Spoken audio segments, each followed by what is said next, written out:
Vai localizando aí Apocalipse capítulo 3. Apocalipse. E comigo andarão de branco, porquanto são dignas disso. O que vencer será vestido de vestes brancas, e de maneira nenhuma riscarei o seu nome do livro da vida, e confessarei o seu nome diante de meu Pai e diante dos seus anjos. Quem tem ouvidos, ouça o que o Espírito diz às igrejas. Pode se assentar glorificando o Senhor. Glória a Deus.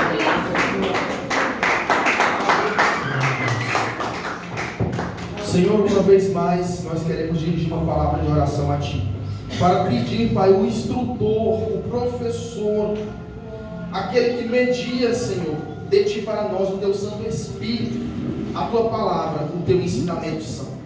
Porque nenhum de nós estamos aqui, Senhor, senão pelo Teu nome, senão pelo Teu Espírito. Como já foi pregado ontem, que sem o Teu Espírito nada pode ser feito.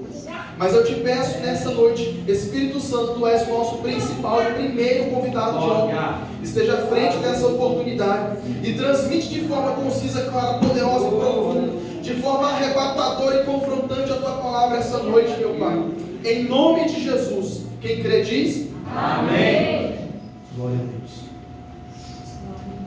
Irmãos, pois muito bem, nós estamos no 5º período da igreja de Deus na terra. Se alguém se perguntar quando foi que começou então esse período, eu vou responder em Atos 2, houve a descida do Espírito Santo, que foi profetizado pelo profeta Joel e que foi interpretado e explicado pelo apóstolo Pedro. Quando o Espírito desceu, inaugurou-se a igreja, porque se cumpriu a promessa. no Antigo Testamento era um mistério escondido. Ela não aparece, senão pelas tipologias que eu tenho falado a vocês, as tipologias da igreja. Quando chega na Nova Aliança, após o Senhor instituir, ainda um período de 40 dias, Jesus anda com eles, explica a eles, dá uma orientação, instrui, e está ali juntamente com eles. Quando o Senhor sobe, 10 dias depois, cumprindo 50 dias, por isso Pentecostes ia se mover do Espírito, desce o Espírito Santo e inaugura a igreja. Começou ali. Nós temos a igreja de Éfeso como o primeiro período da igreja, quando eles começaram com força total, mas de repente deixaram de fazer as coisas com amor, com zelo, com ardência, com a chama do Espírito, com a dedicação de antes. Esse é o primeiro período da igreja. O segundo período da igreja, a gente viu que Esmirna foi uma igreja que não foi repreendida por Jesus. Das duas, Esmirna é uma, mas ela foi entendida como a igreja dos mártires, porque muito sangue foi derramado dos cristãos. O diabo viu que não estava funcionando. Ele estava matando os crentes com violência, com truculência. Mas além dele perder aquelas almas que morriam, outros vêm desse testemunho e se convertiam. E ele tenta outra estratégia. E quando vem para a igreja de Pérgamo, você vê que ele tenta contaminar de dentro para fora com doutrinas demoníacas, dos nicolaítas, de Balaão. E aí vem e tenta. Pérgamo foi a igreja que se casou com o mundo. Esse é o período em que a igreja se contaminou. Depois nós vemos o quarto período da igreja na terra, desde da sua instauração, desde a sua inauguração, desde que Cristo instituiu. Nós vemos em Tiatira, o quarto período da igreja na terra. E Tiatira, que era para ser uma igreja que se sacrificasse ao Senhor, se corrompeu com a doutrina de Jezabel. Agora nós estamos no quinto período, na quinta fase, na quinta etapa, no quinto processo da igreja de Deus na terra, que é a igreja de Sardes. Pois muito bem. Essa igreja tem uma das suas traduções no seu nome como brilho, ou que brilho.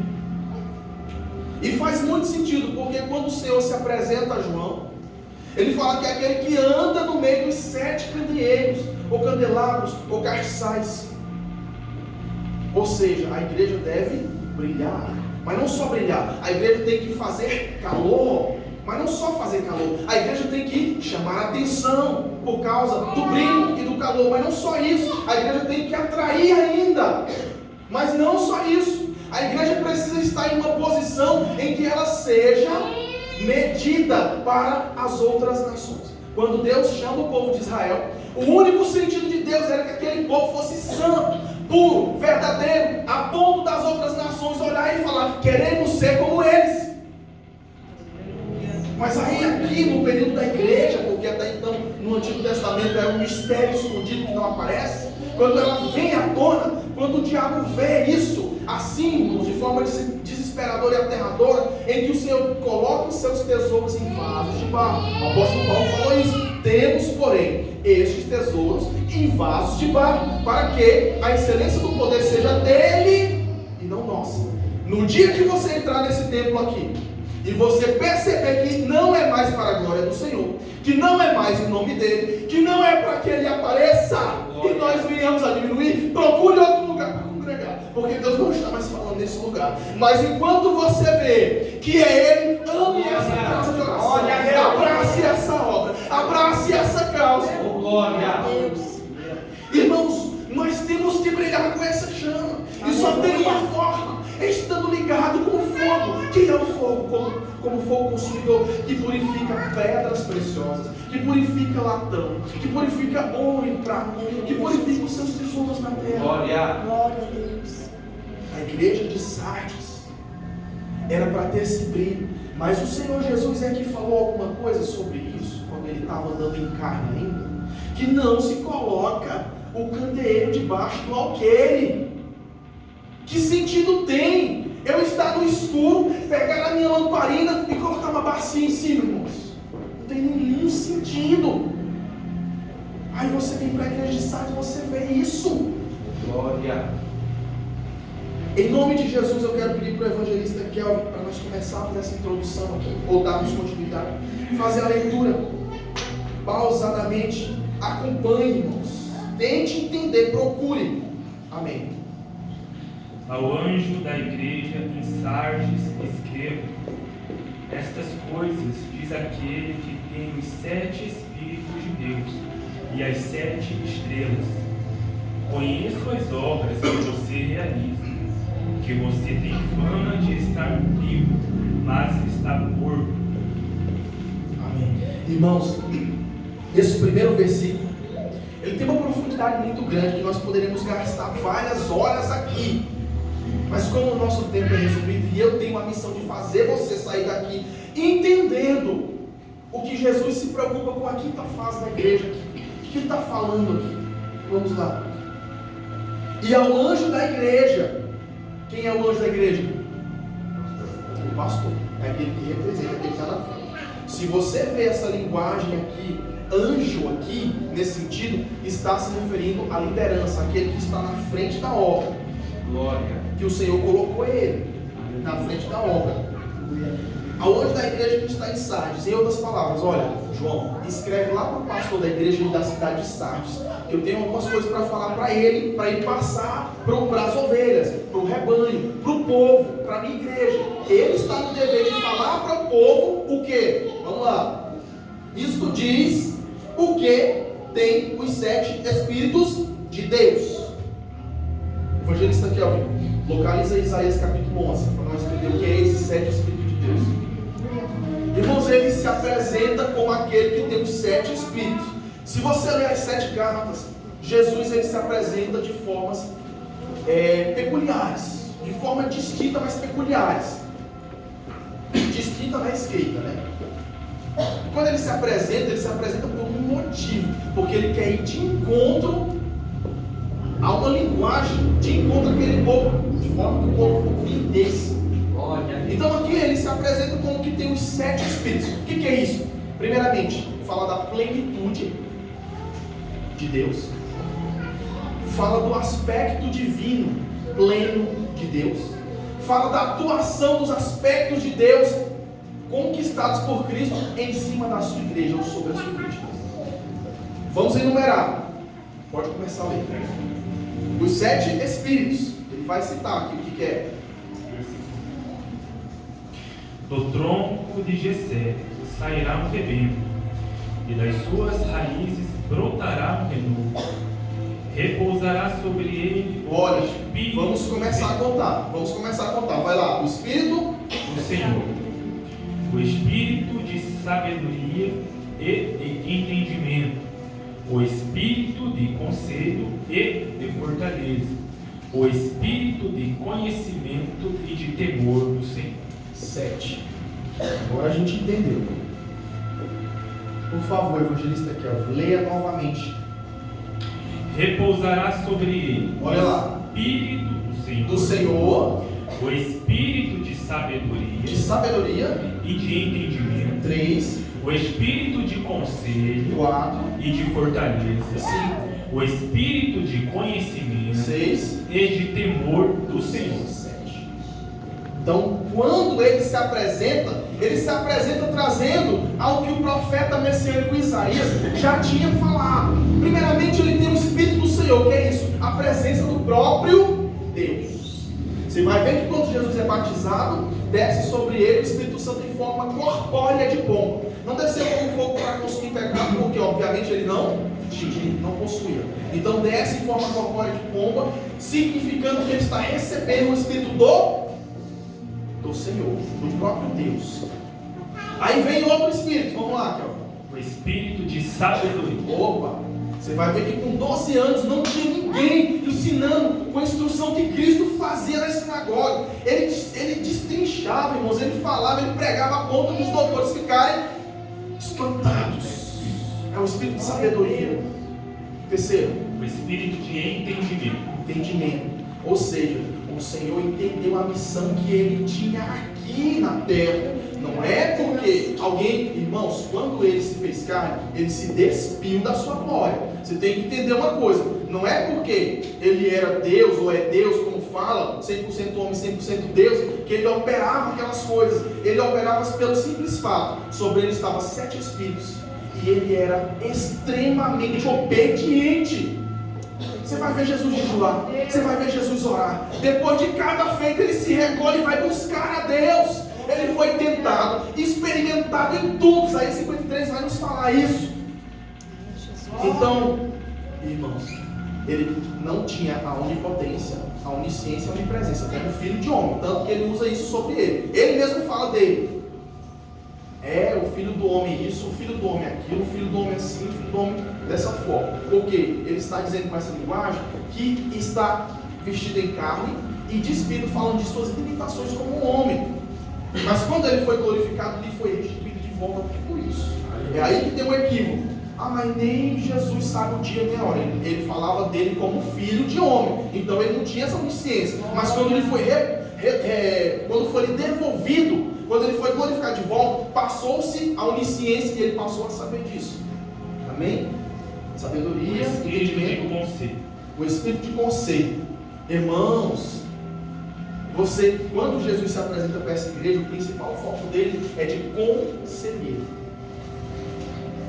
Em questão da sua mensagem, a instrução que ele vai dar é um conselho, de conselheiro. Eles não eram obrigados a ouvir, eles não eram obrigados a obedecer, bem como nós não somos obrigados, mas nós queremos. Agora, quando eu quero, quando eu venho, quando eu me apresento para ser alistado nesse exército, não é porque eu fui voluntário, que é de qualquer forma. Não é porque eu estou me alistando ali, me oferecendo para a obra do Senhor, que vai ser de qualquer jeito. Não, tem os requisitos do Senhor aí para isso. Então ele tem um espírito também sobre ele. Esse é o quarto, né? De conselho. Você vai ver irmão Jesus dando conselho, falando para Nicodemos, que era doutor. É assim que funciona. Não nasceu de novo ainda. Tu és mestre de Israel. Não entendeu ainda isso. Não entendeu ainda isso. Aconselhando eles, falando, dando a instrução. Quinto, espírito de fortaleza. Ou seja, a força que estava nele. Quando nós lemos a segunda carta da igreja de Esmirna, ele se apresentou como alfa e ômega. E eu trouxe para os irmãos que quando isso é colocado no alfabeto tem um mistério. Que a letra Aleph, que é a primeira, e a letra Tav, que é a última, uma significa cabeça, força ou liderança. E a letra Tav significa cruz. Então ele é a força na cruz. Ou seja, ele é aquele que teve o poder de consumar a obra da redenção, pegando nossa célula, como foi explicado essa manhã aqui, e rasgá-la. Cadê a minha culpa? Não tenho mais. Mas espera aí, Romanos 1, nenhuma condenação, essa culpa não está sobre mim, se eu andar segundo o Espírito, mas não ser dominado pela carne. Sexto, espírito de conhecimento. Ou seja, o Senhor tinha consciência de tudo. Quando alguém chegou perto dele, um certo moço que tinha muito dinheiro, bom mestre, a palavra de Deus diz, conhecendo Jesus, a intenção do rapaz, disse, por que me chamas bom? Já sabia, irmão, sabia que ele estava se aproximando ali com outra intenção, conhecia. Mas por que ele era? Porque ele era Deus? Não, porque primeiramente o Espírito do Senhor estava sobre ele. Demais, esses outros Espíritos falam de aspecto, não é 7 Espíritos não, é os aspectos divinos de Deus. Ele conhecia. Está lá Jesus escrevendo no chão, esperando o movimento que haveria de acontecer. Uma certa multidão trazendo uma mulher que seria culpada, mas eles queriam pegar Jesus. Conhecia. Espírito de temor ao Senhor. Se eu perguntar para qualquer um de vocês aqui, qual é o princípio da sabedoria? Temor. Temor ao Senhor. E não precisa eu falar mais nada. O princípio da sabedoria, então veja que está atrelado junto com os aspectos de Deus, o temor ao Senhor. Não, mas isso aqui desagrada a Deus, eu não posso fazer. Irmãos, isso aí para Jesus, no ministério dele, isso aí era uma coisa tão, digamos, tão comum, tão assim, fazia parte tão do hábito dele, que não precisava nem luta, assim, no sentido de dizer que ele tinha que ficar, mas eu não posso fazer isso, mas eu não posso fazer aquilo, isso aqui desagrada. fazer dessa forma aqui, correta, porque depois eu vou ter que prestar conta das minhas palavras. Depois eu não posso fazer de qualquer jeito. A Bíblia diz que é para fazer todas as coisas como se estivesse fazendo para Deus, e é que eu estou fazendo mesmo para Deus. Temor. E nós temos que ter essa característica. Se Deus olhar para nós e na nossa linguagem humana Ele falar quantos por cento nós parecemos com Cristo, né? Talvez alguém pareça 5%, talvez alguém pareça 10%, talvez alguém pareça 30%. Só o Senhor, com todos esses aspectos divinos, Ele tem o poder de olhar dentro de você e saber quantos por cento. Agora, irmãos, pasmem os senhores, a nossa tristeza e choro em ouvir quantos por cento eu pareço com Cristo, não é não? Se eu ouvisse de Deus, filho, você parece X%. Aí sim, aí eu me lamentaria, porque eu achei que eu estava mais para os 50%, né? Eu achei que eu estava mais para os 70%, né? Eu achei que eu estava mais para os 80%. Não, meu Deus, mas estava bem abaixo disso. Esse foi o sério, temor do Senhor. Sério. Então nós entendemos esses aspectos. Voltando para o Apocalipse, versículo 2. Fique vigiando e fortaleça o restante que estava para morrer, porque verifiquei que as obras que você realiza não são íntegras na presença do meu Deus. Então nós vamos ter que linkar a parte B do primeiro versículo com o versículo 2, para nós podermos conseguir compreender essa pilar. Então vamos lá. A parte B aqui do versículo 2, do versículo 1, fala o seguinte: eu sei as tuas obras, que tens nome de que vives e está morto.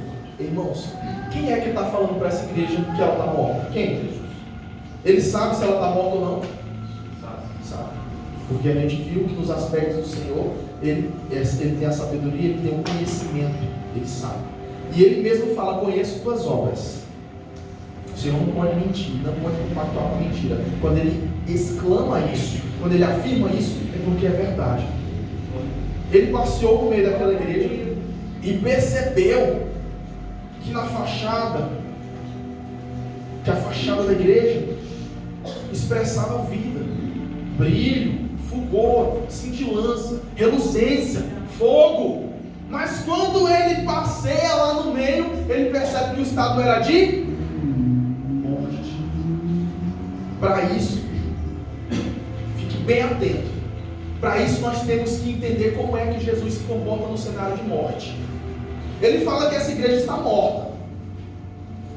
E ele está aqui como conselheiro. Você viu os aspectos dos 7 espíritos. E ele vai dar um conselho para essa igreja. Ele vai dar uma instrução para essa igreja. Mas ele fala que a igreja está morta. Ó, vocês estão dizendo que estão vivos. Todo mundo passa, que igreja vivada, que poder. Mas quando ele vem com aqueles olhos que sabem quantos por cento eu pareço com Jesus, ele vem que está morto. Está morto. Como é que Jesus se comporta em um cenário de morte? O evangelista Kel vai abrir em nome de Jesus. Lucas capítulo 8, versículo 55. 3 situações para nós entendermos como é que Jesus se comporta, como é que Jesus faz, como é que ele anda, que forma que ele age em um cenário de morte. 3 situações vai ser suficiente para entender. A primeira situação é na casa. A segunda situação é a caminho, ou seja, do cortejo até o cemitério, porque nós estamos falando de morte, então faz todo sentido. E o terceiro e último é no cemitério.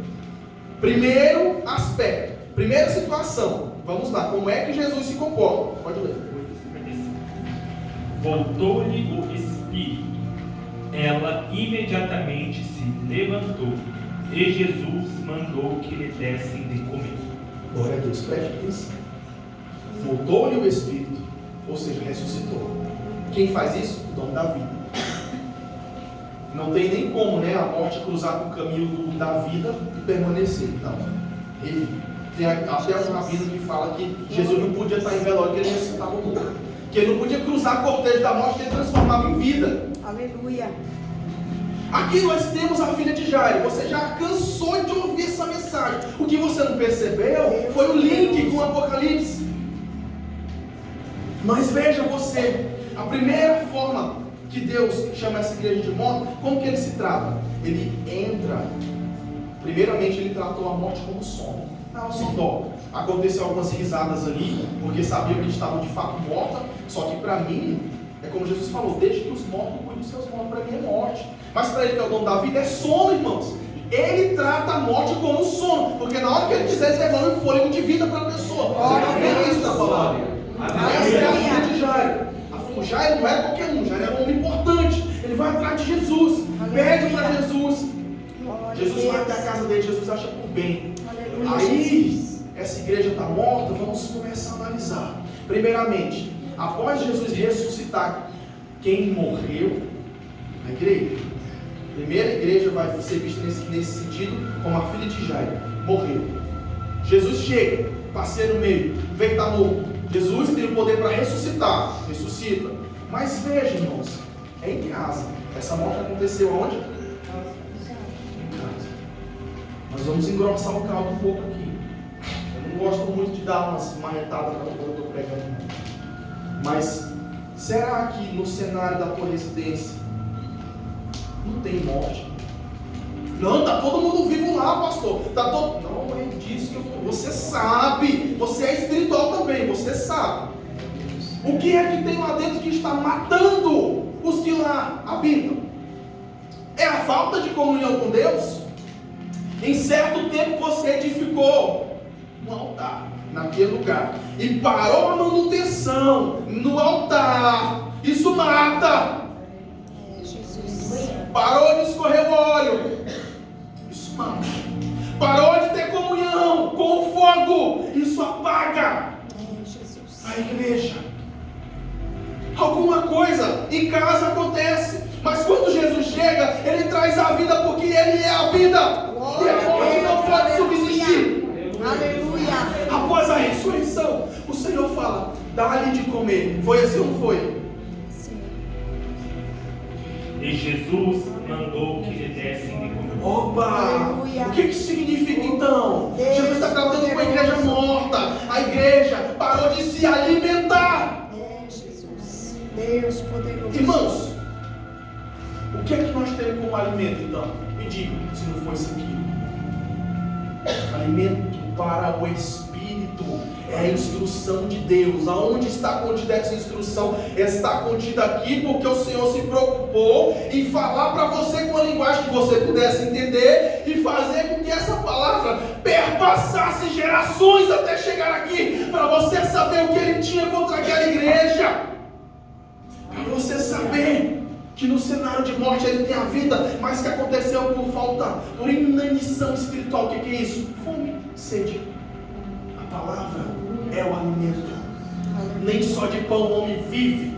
Eu sei que é bom comer de manhã. Eu sei que na hora do jejum, irmãos, é uma guerra terrível. Eu sei que ali, irmãos, meu Deus do céu, para ofertar um jejum ao Senhor,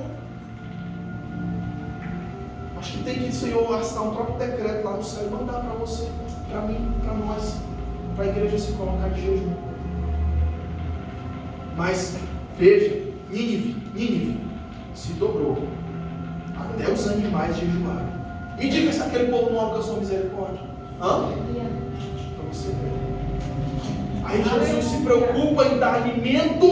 Por quê? Porque havia inanição espiritual, havia fome, não estava tendo palavra. O que está acontecendo em casa? Não está tendo mais a palavra? O que está acontecendo em casa? Não estão mais se alimentando? O que é que está acontecendo que fez a morte ser gerada dentro de casa? Essa é a forma que Jesus se comporta no cenário de morte. Ele ressuscita, mas ele vai direto no problema. Essa foi a primeira em casa, para nós ganharmos tempo. A segunda é no cortejo, é a caminho do cemitério. Nós estamos falando de morte, faz sentido. Vamos lá. Lucas capítulo 7, versículo 15. Lucas 7, 15.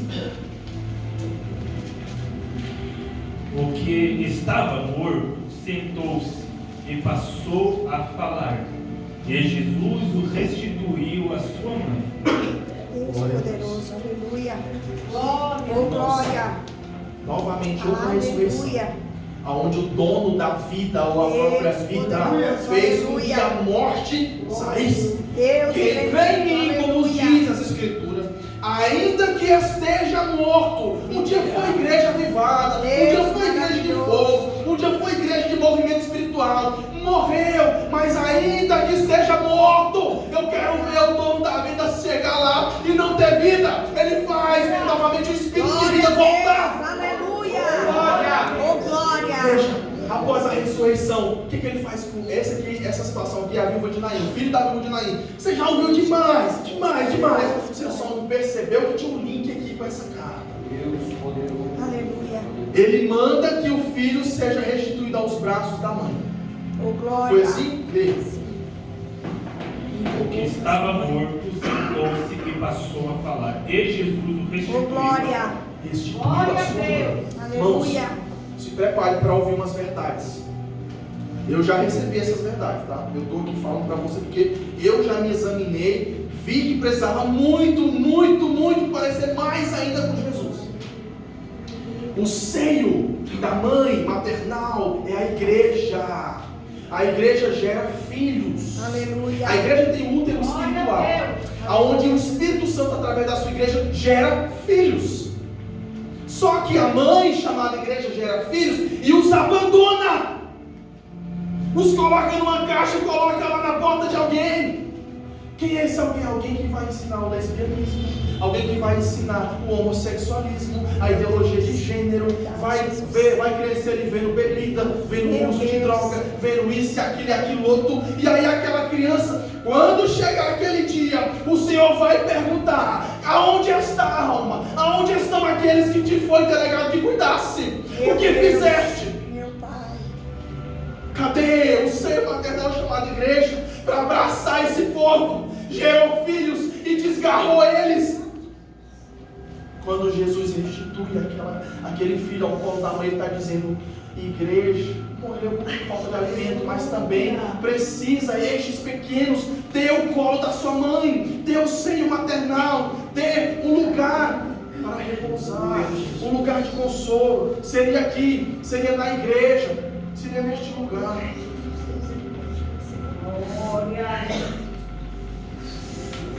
Glória a Deus. Irmãos, enquanto a pastora trabalha ali, fique atento aqui. Este filho foi devolvido ao seio da mãe. A responsabilidade é da igreja como mãe, depois de ter gerado um filho. Entende? Aqui pode acontecer um aborto espiritual. Antes do filho ser gerado, você acaba com a vida dele. Antes do filho ser gerado, você acaba com a vida dele. Jesus se comportou aqui como, se você for olhar por essa visão, precisava a igreja ter braços maternais, seio maternal, para comportar os filhos gerados no útero espiritual. Esse aqui foi indo para o cemitério. Não tinha sido sepultado ainda, nem o primeiro nem o segundo. Agora nós vamos ver o terceiro que já tinha sido sepultado. João 11:44. Aquele que tinha morrido saiu, tendo os pés e as mãos amarrados com ataduras, e o rosto envolto no livro. Então Jesus lhes ordenou: desamarrem-no e deixem que ele vá. Irmãos, aqui já havia sido sepultada a igreja chamada Lázaro. A forma que Jesus trata aqui, primeiramente ele quebra a incredulidade. Novamente ele diz que ele só dorme, ele trata a morte como sono. Depois ele quebra o protocolo. Preste muita atenção nisso. Jesus ele quebra o protocolo da religiosidade, do sofisma de mente, uma prisão. Porque eu acho que eu tenho que fazer dessa forma aqui, segundo a liturgia, segundo o culto, segundo os ritos, segundo os dogmas e tal. 4 dias. Esse é Lázaro. Você já ouviu muito sobre. Aí, meu Deus do céu. Quantos anos você não ouve sobre a ressurreição de Lázaro? Você só não percebeu que tinha um link com essa carta. Era de 4 dias. A irmã dele diz: Senhor, não mande tirar a pedra porque já é de 4 dias. Ou seja, entrou em decomposição, está fétido, exalando uma podridão, um fedor. sabe qual é o cheiro que nós temos diante dele. Se é um cheiro agradável e aprazível, ou se ele faz daquela forma tampa as narinas porque ele não pode suportar pecado. O Senhor não pode encarar o pecado, mas ele pode todas as coisas. Ele pode todas as coisas desde que não fira a sua integridade divina. O pecado ele não pode encarar porque ele é santo. Ele não tem condições de encarar o pecado. Até para olhar para nós, sabe como é que Deus Pai olha? Através de Jesus. A lente que faz Deus nos enxergar é Jesus. É o sacrifício de Cristo. Eu já falei sobre a tipologia aqui da fenda da rocha. Então você vai ver Jesus quebrando o protocolo. Mas que protocolo? Que religiosidade? Que crença maldita era essa? Eles tinham uma forma de entender que até 3 dias o Espírito circulava em volta do corpo, podendo ele voltar para o corpo e a pessoa ressuscitar. Mas quando fosse no 4º dia, essa possibilidade tinha acabado segundo a crença deles. Então Jesus tarda. Por que Jesus? Quantas vezes você se perguntou, mas por que Jesus tardou? Porque Jesus queria quebrar essa maldição da mente do povo, essa incredulidade. Vou esperar dar 4 dias, quando eles dizem que agora já não tem mais. Ah, Senhor, agora não tem mais jeito. O Senhor não veio antes. Não manda nem tirar pedra, não, já é de 4 dias. Mas quem chegou foi o dono da vida que chegou. Glória a Deus. Quem chegou foi aquele que tem todo o poder nas suas mãos. E quando ele manda tirar a pedra, quem sou eu para não correr rápido e tirar a pedra? Glória a Deus. Nós vemos aqui uma igreja incubada, dentro de 4 paredes, e fedendo, e ainda mais atada, enrolada, para tentar disfarçar o cheiro. Irmãos, isso aqui é muito sério, irmãos. Deus conhece minhas obras, irmãos. Como é que eu quero parecer que eu sou santo se eu não sou, se eu estou fedendo diante de Deus? Eu não posso enrolar uma faixa aqui, eu estou lá tentando esconder. Porque ele vê, ele sente. Aí eu vou andar meio atadinho isso aqui, irmãos. A pessoa não consegue nem caminhar, porque os pés estão atados. Como é que vai andar? Não consegue nem progredir. Está entre 4 paredes, só ali naquele projetinho ali do templo, da congregação, não sai. É agora que o negócio vai estralar para você. Se eu te perguntar qual é o nome desse ministério: Igreja Pentecostal de Jesus Cristo. Fazendo missões. Fazendo missões. Mas se eu perguntar aonde estão catalogadas as missões, que livro você poderia me apresentar, ou melhor, que livro você poderia apresentar no Senhor? Hoje, no curso, no seminário de obreiros pela manhã, nós entendemos que o campo está aí fora. Irmãos, eu tenho me esforçado, eu tenho falado, eu tenho alertado. Do jeito que eu estou aqui me esforçando para que você receba essa palavra, lá no meu trabalho, lá onde que eu estou, eu faço a mesma força para que aquela pessoa entenda o Evangelho, para que ela entenda que ela precisa de Jesus Cristo para ser salva, para ser arrebatada das mãos do diabo para a vida. Cadê as missões, hein? Ou está só na placa ali fora, hein? Cadê as missões? Oh, glória, aleluia. 23 anos de ministério. Cadê as missões? Uma igreja ocupada, enfaixada para não feder. As coisas, vamos é se resolver diante de Deus. Vamos é pedir perdão uns para os outros. Vamos é se acertar com Ele. Porque, irmãos, o Senhor vem buscar. Você vai ver nessa igreja que as vestes têm que estar branca, as roupas têm que estar alva. Ele falou que só seguiria Ele aqueles que estão com as vestes brancas e com as vestes alvas. Glória a Deus. Quando essa igreja chamada Lázaro sai para fora, ainda quando sai para fazer alguma coisa, está lá, limitado. Vou fazer só assim, vou fazer só desse jeito. Não, aquela limitação das ataduras. Jesus fala o quê? Desatai-o. Glória a Deus. Ou seja, não tem limite para fazer. Porque na hora de saber se eu vou fazer para Deus, eu fico lá orando se eu posso. E na hora de fazer o errado, eu pergunto para Ele se eu posso. Não pergunto, né? Eu faço, né? Estou falando de mim também, irmão. Estou falando de mim. Vamos voltar para o Apocalipse. Você entendeu agora esse apanhado? Lê só o início do versículo 2 ali, a parte A. Fique vigiando e fortaleça o restante que estava para morrer. Irmãos, quando o Senhor fala fique vigiando, É porque aconteceu uma coisa com essa cidade, com essa igreja, nos tempos passados, nos tempos de Ciro. Nós vamos ver um pouquinho mais à frente aqui. Nós já vamos caminhar para o final já. Naquele tempo, essa igreja, dos tempos do Antigo Testamento, rei Ciro. Nesse tempo, essa igreja, Sardes, essa cidade, ela foi edificada no alto, nas montanhas. E ela tinha uma fortificação tão bem preparada que num confronto direto de frente ela nunca foi sujeitada a nenhum inimigo. Então, esse rei encabeça um projeto e por 14 dias ele cerca essa cidade. Aquela cidade se ensoberbeceu por causa do poder de defesa que ela tinha. E aqui que aconteceu o grande deslize, o grande declínio.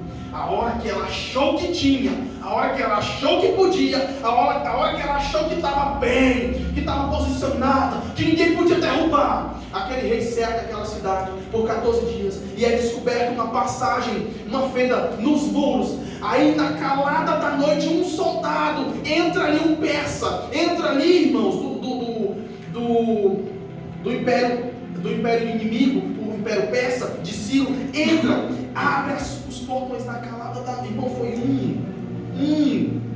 um só. Aonde é que estava aquele poderio todo de defesa? Não brinca com o diabo, não brinca com o demônio, isso é para nós, porque só um pode derrubar. Só um pode derrubar. Se eu descuidar e deixar de betumar a arca por dentro e por fora, começa a entrar água ali e é só um para afundar. Precisa mais de um. Agora, se você, irmão, está nas condições que o Senhor manda essa igreja estar, pode se levantar. As portas do inferno, elas não prevalecerão, porque você é igreja. Irmãos, quer estar imune contra as portas do inferno? Seja igreja. Seja igreja. Você tem aprendido a ser igreja. Ser vigilante. Na calada da noite, aquele soldado entrou, abriu as portas. O exército de Ciro, o inimigo, entra e devasta por completo aquela cidade. Acabou a glória da cidade. Daí vem Alexandre o Grande, que é uma parte histórica que não tem, porque nós, só se fosse sala de aula teológica, aí a gente falaria, mas veja só, vamos ficar com a parte espiritual. Aí você vê o vacilo, ser vigilante. Quando eles falam isso aqui, tinha um histórico na cidade, irmãos, que toda vez que ela fala isso, era para ser lembrado essa época que eles vacilaram. Tá? Vigilância. Continua. Pode ser o 3. Lembre-se, pois, do que você recebeu e ouviu. Guarde e arrependa-se. Se você não vigiar, virei como ladrão, e você de modo nenhum saberá em que hora virei contra você. Veja só, nós vamos fazer o link aqui, em Mateus 24, 43 e 44. O evangelista Kel vai ler Mateus 24, 43 e 44. O que ele falou aí? Lembra depois do que tem recebido. Porém, Isso. considere isto: se o pai de família soubesse a que hora viria o ladrão, vigiaria e não deixaria que a sua casa fosse arrombada. Por isso, estejam sempre vocês preparados, porque o Filho do Homem virá a hora em que vocês menos esperam. Existem 3 linhas de visões sobre o arrebatamento da igreja. Uma é chamada de pré-tribulacionismo, onde a igreja será arrebatada antes da tribulação. A outra é chamada de mesotribulacionismo, onde a igreja vai ser arrebatada no meio da tribulação. E a outra chama-se de pós-tribulacionismo, que é onde a igreja vai ser arrebatada depois da tribulação. Irmãos, eu fico com essa parte que Jesus falou. Eu não quero saber disso não. Eu fico com essa parte que Jesus falou. Embora eu tenha um conceito formado com base nas informações que eu já busquei, nos estudos que eu já fiz, no que eu já orei, no que eu já recebi do Senhor. Mas eu fico com o que Jesus falou. Ele falou o quê? Antes da tribulação fica preparado. No meio, depois. Vocês não sabem. Porque se vocês soubessem que o lado não vem, eu duvido se vocês não se preparem. Colocarem uma tranca melhor, faria ali um armamento, alguma coisa para você estar protegido. Mas ninguém sabe, ele está falando da vinda, da hora que ele chamar a sua senha. E aí você vai ver o seguinte, lembra depois do que tens recebido e ouvido. Irmãos, quantas coisas nós já adquirimos de Deus, né não? Engavetamos. O que aconteceu? O que foi que aconteceu? Por que a igreja não milita mais como naquele tempo? Por que a igreja... Irmãos, você tem uma ideia, nos anos 80, eu não estou fazendo apologia aqui o falar em línguas, não. Ou eu tenho isso como evidência do batismo com o Espírito Santo. Não estou fazendo apologia. Mas veja só, nos anos 80, o requisito mínimo para alguém ser consagrado, para alguém subir para pregar, para alguém fazer a obra, era o falar em línguas como evidência do batismo com o Espírito Santo. Porque era uma coisa comum. Porque eles oravam muito, eles buscavam muito. Alguém se convertia hoje, amanhã depois já recebia. Por quê? Porque se infiltrava de cabeça, caía, imergia, mergulhava de cabeça. Aí a igreja esqueceu do que recebeu de Deus. E se esquece que ele vai cobrar. A um foi dado um talento, a um outro 2, a outro 5. O que tinha 5 granjeou mais 5 fez 10. O que tinha 2 granjeou mais 2 fez 4. E o que tinha 1, eu acho que ele menosprezou, né, irmãos? Foi lá e enterrou, engavetou, deixou. Mas vai chegar a hora dessa vida aqui. E você vai ter que prestar conta. Se você sabe que o Senhor te levantou para um propósito, para um ministério, para uma chamada, para uma posição no reino, e você engavetou e deixou, não, vou ficar só no banco, só na cadeira, saiba que você vai ter que responder por isso. Você vai ter que responder por isso. Virei como ladrão, se não vigiares sobre ti como ladrão. O que é isso aqui, irmãos? Essa igreja ela já tinha um histórico quando se falava em vigilância por causa da queda que ela sofreu nos tempos de Ciro. Quando o Senhor fala ser vigilante, vai trazer a memória. Veja o que aconteceu quando vocês deixaram a defesa dormir, ficaram de boa. O que aconteceu? Entrou, depois abriu as portas e a cidade foi devastada por completo. Então, ouve, lembra do que você tem. Eu recebi o dom do Senhor, eu não estou exercendo. Comece a buscar de volta a reatividade desse dom em Deus, porque o dom está aí. Mas o Senhor não tomou, o Senhor dá, o Senhor toma. Espera aí, não confunda o que João falou. Não confunda. O período da aprovação de João, em que Deus colocou ele no período probatório para depois reconstruí-lo em dom. Não confunda as coisas. Os dons são... Alguém arrisca? Os dons são...